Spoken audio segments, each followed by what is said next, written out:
Cleveland! What is up, y'all? This is OAB365, Orange and Brown 365 here live on Spreaker. God, that intro pumps me up. I love that song. I am Jeremy Somerville, your host, as always, the self-proclaimed Seatown sports guru. Welcome in to episode 11 here on Orange and Brown 365 on a strangely warm and suddenly rainy day. All of a sudden, it just turned into rain. Here by the city, by the shores of Lake Erie. We got a lot to talk about today. We're going to do about 15 minutes, as we always do. We're going to talk Josh Gordon. We're going to talk Jimmy Garoppolo. We're going to talk Terrell Pryor. And we're going to start right there with Terrell Pryor. Now, today is the final day for teams to set their franchise tag by 4 o'clock for players that may go into free agency, and you want to keep them. That's something you might want to do. The Browns have not come to a long-term agreement with Terrell Pryor at this point. I understand now he is not a franchise-type wide receiver. However, this is by far the best wide receiver you have on your current roster. And yes, you did take Corey Coleman last year, number 16 overall, in the first round. But Terrell Pryor is your number one receiver. Also, with the release of Andrew Hawkins on Monday, which was a mutual thing, and good luck and God bless Andrew Hawkins. Great guy, good teammate, great person. Really enjoyed the time Hawk was here. The stuff he had on the field, not exactly what you were hoping when they signed him as a free agent. But look at the guys he had throwing the ball to him. He probably had 8 quarterbacks throw him the football in 3 years as a Cleveland Brown. 30 years old, I understand he wants to go chase a ring. Understandable. Mutual decision by him and the team. Excellent thing to do. Keeps people looking favorably at the Browns for a little bit. Now, they've got a shot to move ahead with Terrell Pryor coming up. You got Pryor coming up, and you need to do something about this. Need to get Pryor part of this team. Need to keep him as part of the squad. Because without him, who do you have? You have nobody. You have basically Terrell Pryor, who's got 1 good year as a wide receiver, and 4 guys in Corey Coleman, Jordan Payton, Ricardo Lewis, and Rashard Higgins, who are all second-year players. Your wide receiving corps is extremely young, and Terrell Pryor is a guy at 6'4", 230 pounds, who is a game changer.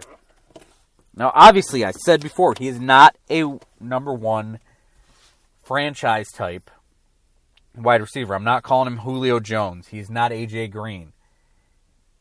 But look how good he played in his first year. You need to make sure he stays on this roster, which is why I don't understand why you wouldn't at least give him the franchise tag just to make sure that you can have him not go into free agency. Right now, the Browns are banking on the fact that Terrell Pryor does want to be here and that he loves Hugh Jackson. That's a risk that could end up haunting them because Philadelphia Eagles are a team I could totally see interested in Pryor. Maybe the Tennessee Titans bring him in. They're going to let the market most likely set his value, which you're playing with fire at that point. And Sashi Brown came out today during his interviews at the Combine, his press conference at the NFL Scouting Combine, saying, we're not going to panic if he's not on our roster. Maybe you should, because this guy is one of the few players who has come out and said, I want to be a Cleveland Brown outside of Joe Thomas, who might as well be bronze statued Mr. Cleveland Brown at this point, with all he has dealt with over his tenure as a Cleveland Brown since 2007. Pryor needs to stay on this team. You cannot risk losing him, which is why I felt they would franchise him at some point. Now, we've still got about an hour until that deadline happens. But you're going to risk losing him, and that's not a good thing. At the end of the day, most likely, I think he stays here, which you definitely need. You need him to stay here, but if he doesn't, what's that going to look like as your Cleveland Browns? What's that going to say about Sashi Brown? Going to say, hey, we let more talent walk out the door. Speaking of talent, Josh Gordon. What a year Josh Gordon had a few years back. 1,600 yards, 14 games. One of the greatest seasons we've ever witnessed as a wide receiver. A guy who is supremely talented. And a true number one guy. Today he is going to file his reinstatement papers. Hope to get back in the league. So does that mean with the Browns being so young and so inexperienced as a wide receiver, and having a guy who has that talent and has done it at this level and is a true number one receiver, does that mean this guy is going to come in and come back and be the guy we saw a few years back? No. He's missed 43 of the last 48 games, basically, in 3 seasons. He had a chance to come back last year and ended up going into rehab. Maybe he actually has gotten his life together. His business manager says, oh, hey, he's in the best shape of his career. But of course they're going to say that. They're looking to get money for their client, and they don't want anyone thinking he's been slacking. I loved Josh Gordon as a player. One of the most talented wide receivers I've ever watched. I think if he would have stayed in the league and not gotten suspended multiple times due to his substance abuse, I think he would be up there with the types of Julio Jones and A.J. Green. That's how good he is. Size, speed, route running, everything was going up and up and up. He had a 1,600-yard season, breaking records, on his way to leading the NFL in receiving and being almost an all-pro, with Brandon Weeden and Jason Campbell throwing the football for the most part. The guy is extremely talented. But how many more chances do you need to take on this guy? It is time for the Cleveland Browns to let him go. I think I have as good a shot at joining this roster as he does. And I'm a fat-ass 5'11 dude. But it's time to say goodbye to the Josh Gordon era here in Cleveland. And yeah, he might go off, join another team, get his act together, and just tear it up. And if he does, that's great for him. Don't hate on the Browns for that if they let him go. How many opportunities, how many regimes have come and gone for this guy? So many head coaches. So many chances. Eventually you have to say enough is enough.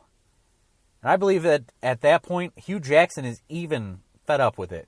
And when Hugh Jackson gives up on a guy who gives troublemakers chance after chance and likes to work with young guys and try to help them develop into true players and better people, when a guy like Hugh Jackson is ready to give up on you, you've burned every bridge possible in this town.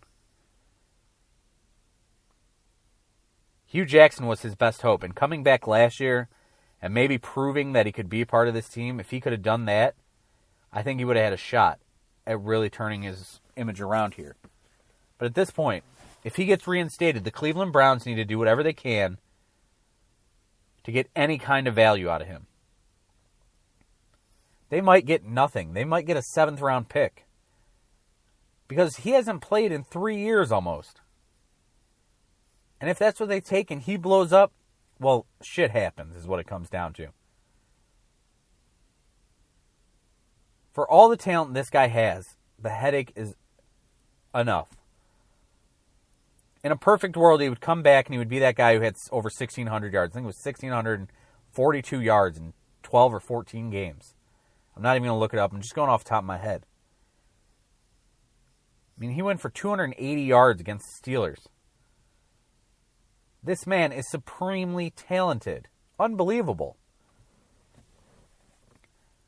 But enough is enough, and it's time to move on. You can't put any more hope, any more eggs in this basket. It's time to move on. Speaking of moving on, we're going to talk about a player who might not be moving on after all. All the talk since the season ended, and as we get towards draft time, and we're talking NFL, is about Jimmy Garoppolo. Will he leave? Where will he go? How much are the Patriots going to get for him? Tom Brady's going to play until he's 45. Why would they keep him? Reports out of New England today is that Jimmy Garoppolo will not be traded. Adam Schefter reported it. Everyone retweeted it. The man's got over 1 million followers. He's an excellent NFL reporter. Does a great job at ESPN. But I'm sorry, I do not believe Jimmy Garoppolo will be back with the New England Patriots, and I will not believe it until day one of opening day on first game of the season. Talk about being departmency of redundancy department. I don't believe it until I see it. And Joe Thomas came out on Twitter basically saying, hey, good job on the Patriots to get more out of the guy. Say, we're going to keep him. Whatever you can get for that guy, I think they'll try to get. I don't believe he'll be back.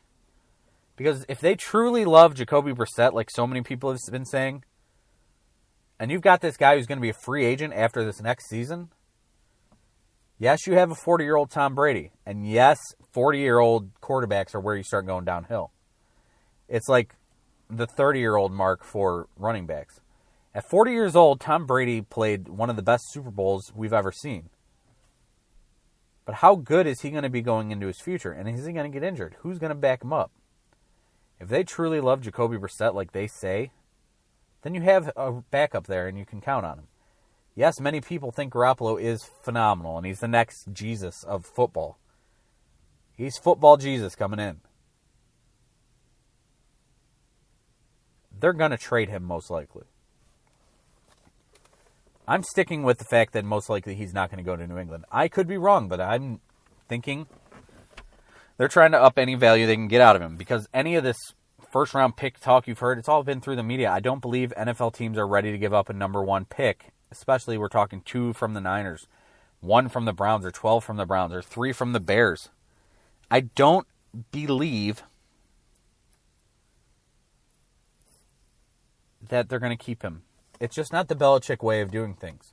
And while we're talking about the Belichick way of doing things, and he only gets rid of bad players, that's another false statement.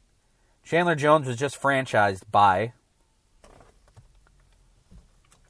the Arizona Cardinals, who traded a second-round pick in Jonathan Cooper, who they cut, to the Patriots for him. They franchised the guy. So Chandler Jones is a pretty good guy they traded. Thank you for listening. I hope you enjoyed the show. I'll talk to you tomorrow for episode number 12 here on Orange and Brown 365.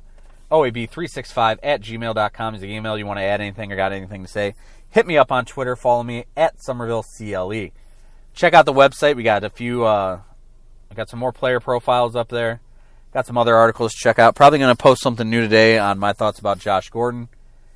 That's orangeandbrown365.com. Please check it out. Comment. Let me know what you think. What I can do better. What's working. Anything. Thank you for listening. This is Orange and Brown 365 here live on Spreaker. I'm your host, as always, the self-proclaimed C-Town sports guru, Jeremy Somerville. Remember, kids, as always, if you live the life you love, you'll love the life you live. Good night, kids.